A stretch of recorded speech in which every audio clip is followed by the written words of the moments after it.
5 anti-corruption bodies from Namibia, South Africa, Botswana, Eswatini and Lesotho have signed a memorandum of understanding to better fight corruption through collaboration. These agencies believe in the memorandum will enable them to share best practices, discuss common challenges and also be able to forge a way forward as a collective.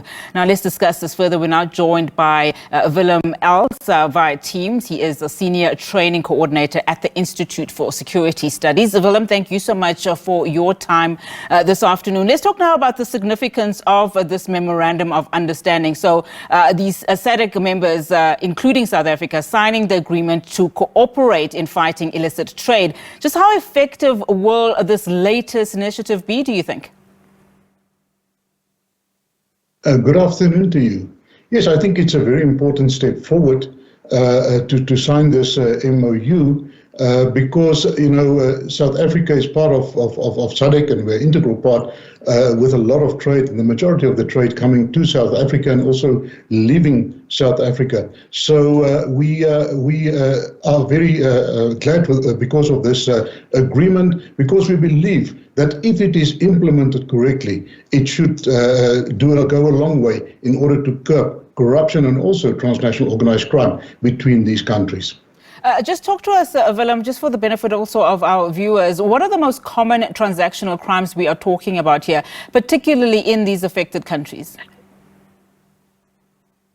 Yeah, we see that South Africa is losing in the vicinity of about 250 million rand per day in lost revenue because of illicit trade between these countries in South Africa. The most prominent crimes, for instance, your vehicle theft in South Africa, about 30% of those stolen vehicles are leaving the country to the tune of about 8 billion rand per year. And that is a tremendous loss in South Africa. And the problem that we have currently is that, the cooperation between the countries are not what it's supposed to be when it comes to curbing this illicit flow of these vehicles and also to effectively curb the trade in these vehicles. A second one that is very prominent at the moment is your illicit cigarettes that are coming from neighboring countries. For a packet of 20 cigarettes, you pay about 23, 24 rand of tax. So if these people can smuggle these illicit cigarettes across the border, they can make significant gains in profit. And that is currently curbing the country in terms of our revenue.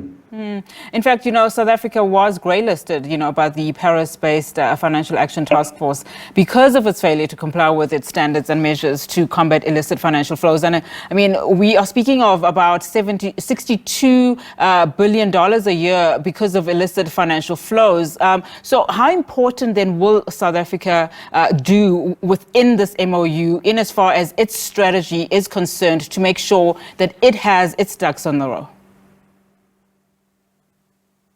I think there's a new urgency in South Africa ever since we've been grey-listed by the FATF task team. We've been grey-listed and they made some 8 recommendations that we have to improve on. Some of them are in terms of policies, in terms of agreements, and that is where we're doing well now.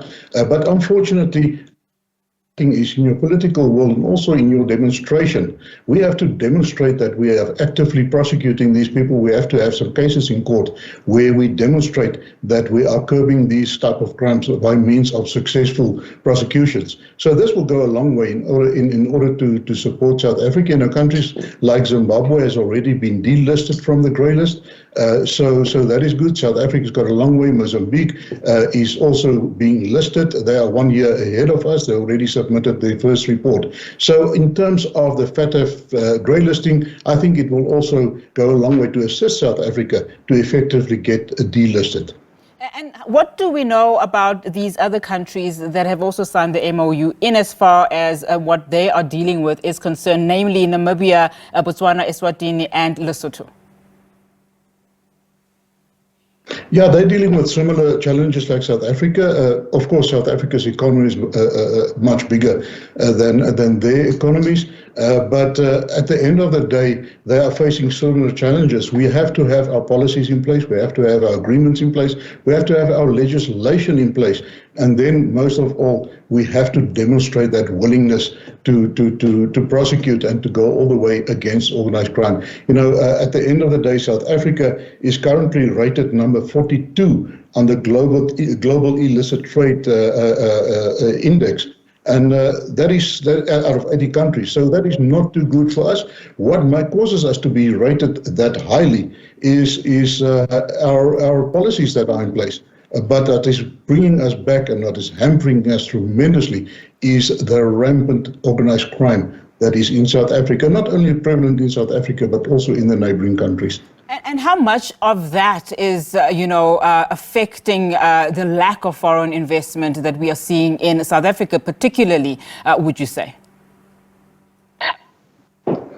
Well, of course, your investors would like to have a good return. They don't want to invest in high-risk countries. And being grey listed, South Africa is rated as a high-risk country for these people. And they run a risk of not earning their dividends in South Africa, and that is also hampering then these big investors, major investors, to invest in South Africa. That is one of the main reasons why we have to get out of this grey listing as soon as possible. We have to stand together. We have to demonstrate that will. We have to demonstrate the capacity and also the competence in order to get out of them, successfully prosecute these type of crimes. Willem, I hope you can answer the last and final question from me is just looking at from a security measures perspective and just talking about our law enforcement authorities, how much do you think they will be able to add value in as far as this is concerned, particularly when you speak of low prosecutions that we've seen so far? Yeah, unfortunately so. Our prosecution authority, as well as the South African Police Service, is under some tremendous pressure. We are under-resourced, we are under-skilled, and we are overloaded with just a tremendous surge in crime in South Africa. And at the end of the day, we will have to have a demonstration of political will in the first place. To get the NPA as well as the South African Police Service out of this position. You know, South African Police Service received in the past 10 years a 72% increase in their budget, but it is not reflected in the solvency of crime. So somewhere there's something wrong, and we will have to start at the top. The fish rots from the head. We will have to start at the top, and we will have to place competent managers and leaders in the police as well as in the prosecution authority. We have to capacitate the people in order to perform their duties, and they will have to have the support in terms of logistics, and that is the only way that we're going to get out of this. Willem, thank you so much for your time this afternoon. Really do appreciate your analysis. Willem Els is a senior training coordinator at the Institute for Security Studies.